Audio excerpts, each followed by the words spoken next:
Olá, colegas! Estamos juntas mais uma vez, né? Para continuarmos nossos estudos de formação e voar com as crianças e as infâncias do Mato Grosso. Hoje estamos no caderno 3, Linguagem Oral, Linguagem Escritas, Práticas e Interações. Nesse caderno eu vou fazer uma breve introdução e depois eu vou focar mais nas explicações relativas ao projeto, nos prazos, para nos organizarmos. Bom, aqui tem uma proposta de socialização dos grupos, né? Que eu acredito que ela já aconteceu, né? Mas eu preciso sempre, né, da questão do registro, né, das fotos.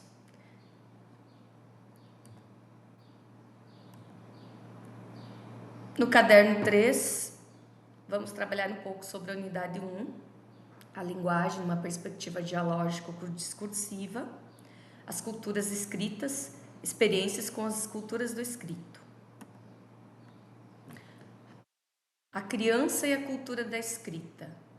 Aqui a gente vai tentar discutir um pouquinho sobre o conceito de cultura escrita e as implicações para a prática pedagógica da educação infantil. Refletir sobre a cultura escrita como um modo específico de expressão da cultura, linguagem escrita, e definir cultura escrita como lugar simbólico e material que o escrito ocupa para determinado grupo social, comunidade ou sociedade. Aqui tem uma proposta, né, de vídeo para as crianças se encantarem com os livros. Eu vou disponibilizar ele depois abaixo para minimizar, né,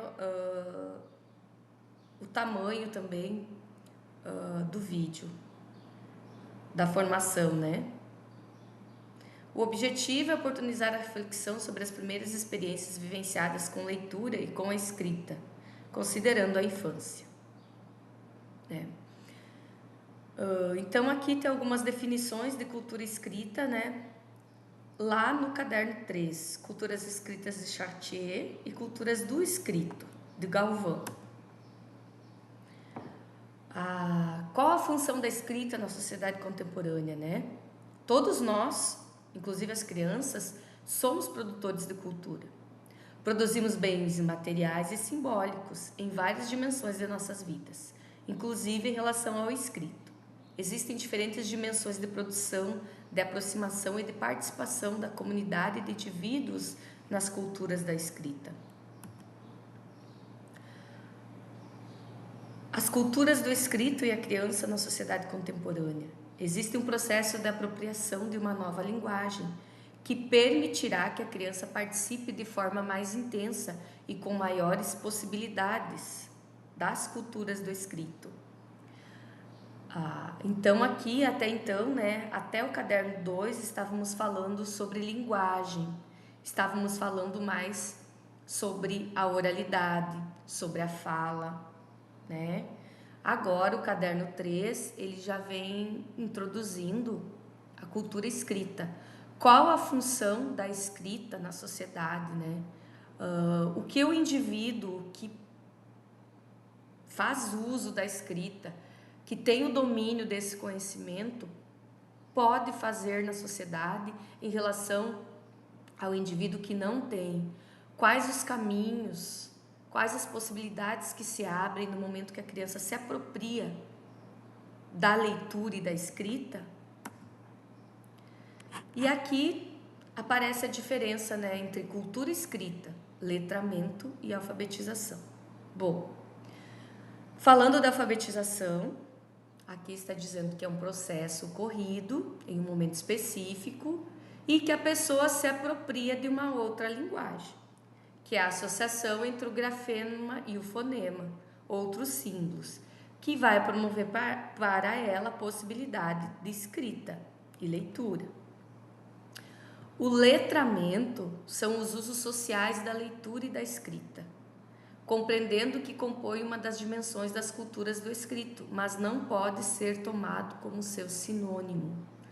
Quando eu falo em letramento, ele é um conceito mais amplo, porque ele não está propriamente ligado ao fato simplesmente de ler letras ou de decodificar os códigos, mas sim ele é mais ampliado. Ele tem a ver com usos sociais da leitura e da escrita. Uma placa de trânsito, ela é um tipo de uso social da leitura e da escrita. Um rótulo de um produto, uma imagem. Então, o modo como as pessoas usam a leitura e a escrita também se difere muito, dependendo da época, do lugar, do grupo social, jeitos legítimos e outros marginalizados. No sentido que a escrita ela pode ser usada, né, para legitimar alguma forma de poder, algum conceito, né? Se nós pegarmos a história, né, a gente vai observar que na Grécia Antiga, os primeiros filósofos, o desenvolvimento maior era da oralidade. Não se tinha registros escritos. A oralidade era mais importante que a escrita. E ao longo dos anos esse processo ele vem mudando, né? Ou melhor, foi mudando.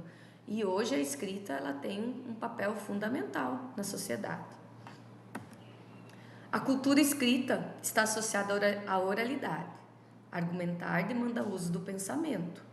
O uso de argumentos, existe uma negociação, um diálogo e vai produzir a escrita. As pessoas são hierarquizadas por seu pertencimento étnico-racial, de classe, de gênero, origem geográfica, sua relação com a escrita, a própria relação de poder, que é o que a gente falava. E a gente afirma aqui a responsabilidade, né, do ensino da leitura e da escrita, que a família e a escola são instituições historicamente de responsabilidade desta leitura e escrita. Porém, outras instâncias ou outros grupos podem assumir um papel importante. Aqui aí coloca-se, né, na questão do cartório, o espaço público da cidade, as igrejas, os templos, o comércio, os locais, né, que existem na comunidade. Tudo isso gera produção de leitura escrita. Celular, cinema, rádio, computador. Enfim, existem várias formas em que a escrita está presente no dia a dia e que não só vai se desenvolver num ambiente específico, mas em todos os ambientes. A criança, a cultura escrita e a educação infantil.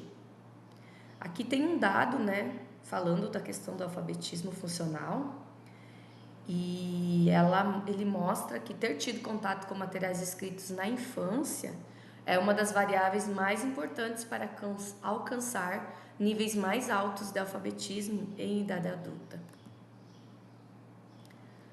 Nessa questão se discute o papel da escola, né, no sentido de que existem crianças que possuem mais oportunidades, né, na sua família e outras crianças que não possuem as mesmas oportunidades da cultura escrita. E aqui, né, mais uma vez surge a desigualdade, né, e como isso interfere na sociedade, né. Como aproximar as crianças desde bebês da cultura escrita sem incorrer em problemas que ferem os modos de enxergar a criança pequena e o próprio papel da educação infantil instituído pelas diretrizes curriculares nacionais para a educação infantil? Precisamos ressaltar que a escrita é só uma das linguagens com as quais a criança se relaciona.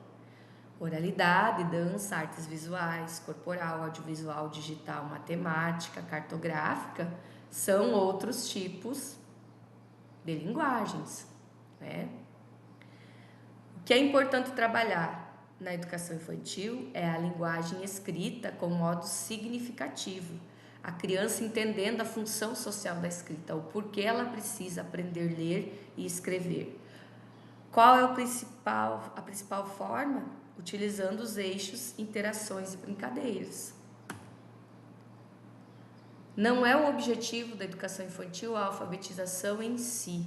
É preciso ultrapassar esta visão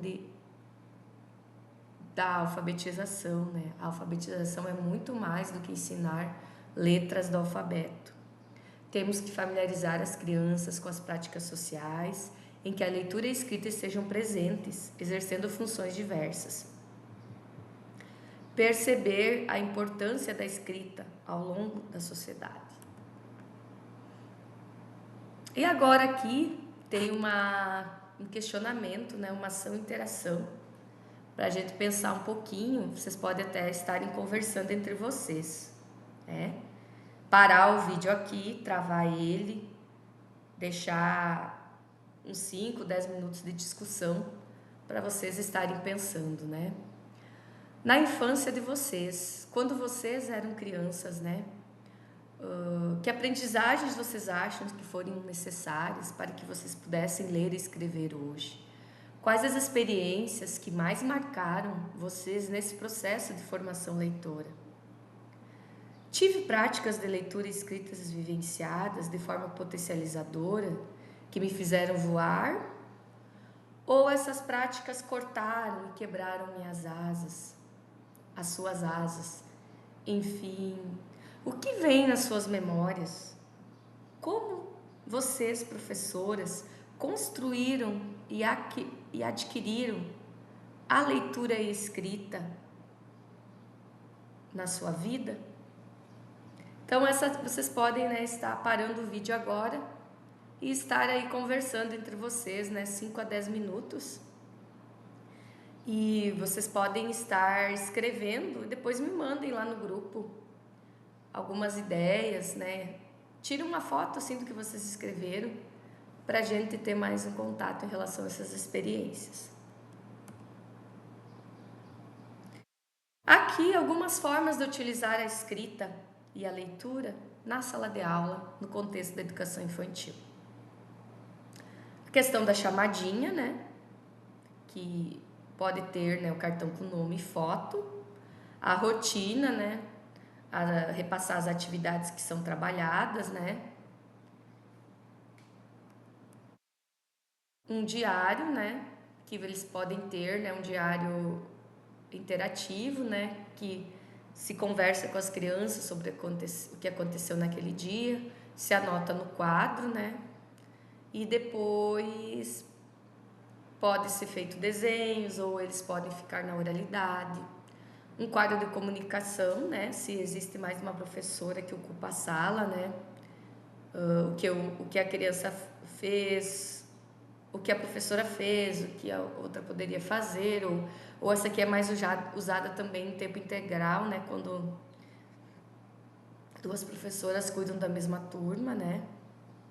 A organização de brinquedos. E nelas a gente vê a utilização da escrita, né? Como registro, como forma de comunicação, como auxílio da memória, né? Como eu posso explorar a oralidade e a argumentação? A roda de conversa, né? Em que as crianças têm a oportunidade de se expressar para desenvolver a linguagem oral, a argumentação e a formulação do pensamento, né? Que primeiro a criança faz, né? Pensa para depois falar, né? Quanto mais a criança fala, mais ela está pensando e organizando as suas ideias. Contar e ouvir histórias, né?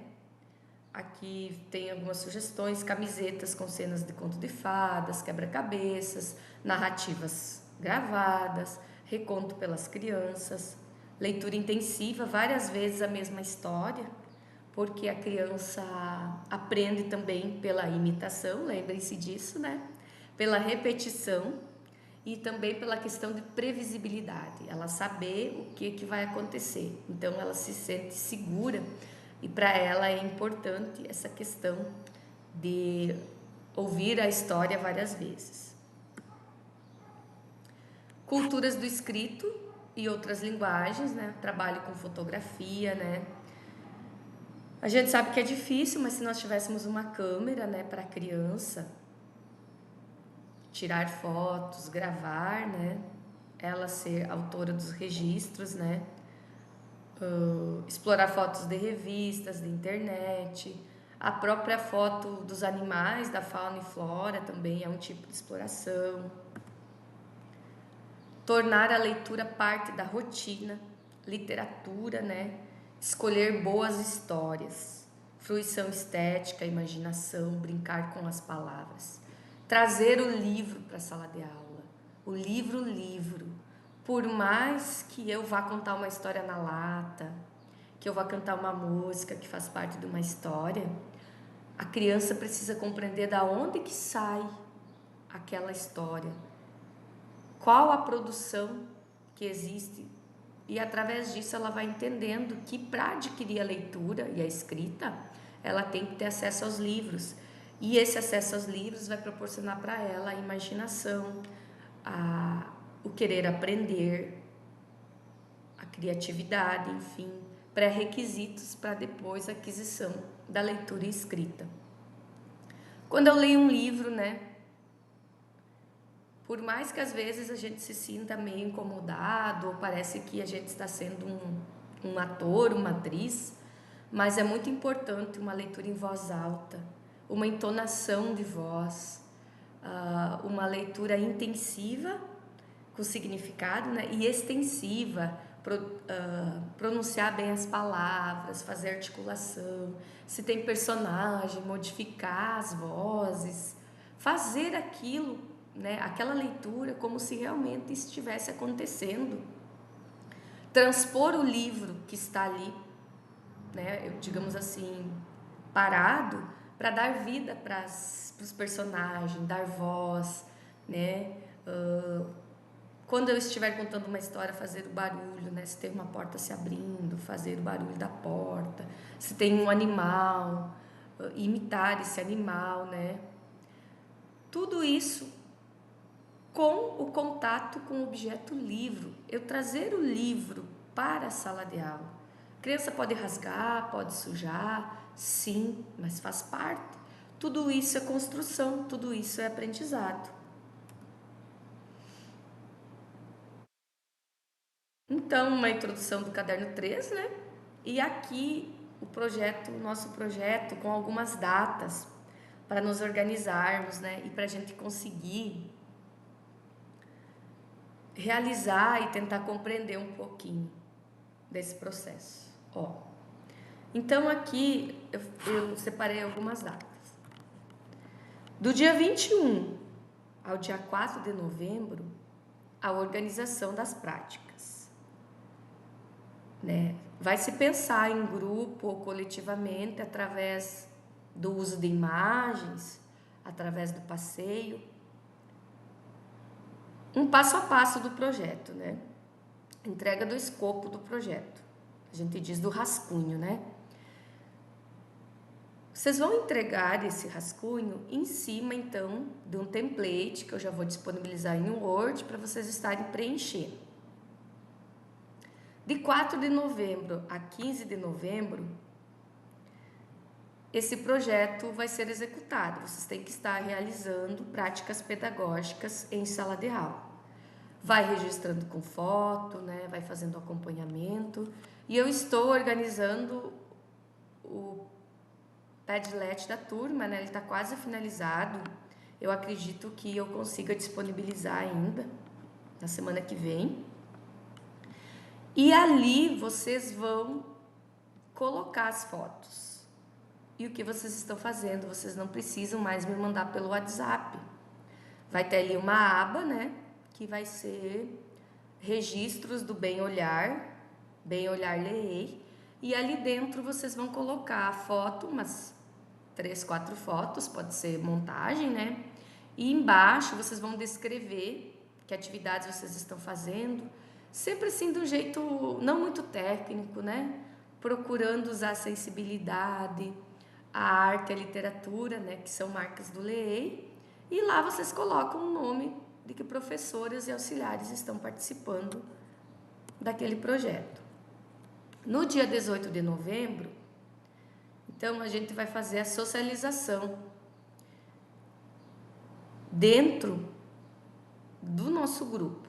Então vai existir a socialização na zona urbana nesse dia, e aí se a zona, né, rural quiser participar presencialmente, ou se não, a gente pode estar disponibilizando um trabalho em vídeo, né, para vocês estarem gravando ali um vídeo de 3 minutos a 5 minutos, né, em que cada grupo de professoras vai falar um pouquinho sobre o seu projeto.